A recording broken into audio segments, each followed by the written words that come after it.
হরিপদ সামন্ত জিন্দাবাদ, হরিপদ সামন্ত জিন্দাবাদ, হরিপদ সামন্ত জিন্দাবাদ, হরিপদ সামন্ত জিন্দাবাদ, হরিপদ সামন্ত জিন্দাবাদ। তুমি তুবান? হ্যাঁ, নতুন এন্ট্রি। আর আমি কে নিশ্চয়ই বলার দরকার নেই, এরা বলে দিয়েছে। হরি নামটা শুনলাম। হ্যাঁ, ভেতরে চলো, আরো কিছু শোনাবো। এখানে দাঁড়িয়ে শোনান না, সব কথা তো সবার সামনে বলা যায় না। আপনার এই চ্যাংকাদের কাছে তো শুনেছেন কি এই বস্তিতে ঢুকতে গেলে পাসপোর্ট আর ভিসা দুটোই চাই। আছে তো, পাসপোর্ট ভিসা দুটোই আছে। তোরা দাঁড়া। হরিপদ সামন্ত জিন্দাবাদ, হরিপদ সামন্ত জিন্দাবাদ, হরিপদ বসুন, হরিপদ সামন্ত। বলুন কি বলতে চান। আমার জামাইবাবু অবিনাশ মুখার্জি বিরাট ক্ষমতা, হেভি পাওয়ার, পায়খানে তো হাত ঢিল্লিতে।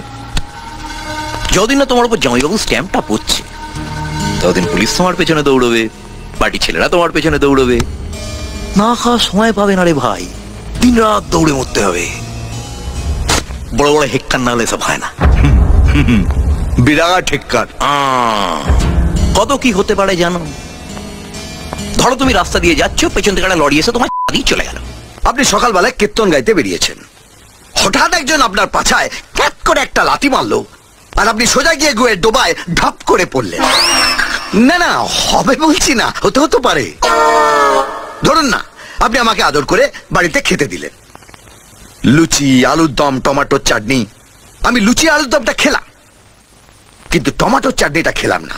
তার বদলে আপনার ওই পচা টমেটোটা পায়ের নিচে পচ করে দিলাম, আর টমেটোর বিচিগুলো পক করে বেরিয়ে এলো আমার।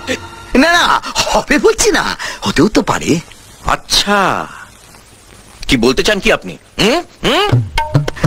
এবার দরজাটা বন্ধ করি, কীর্তন হবে, খোলকার তাল বাজবে না।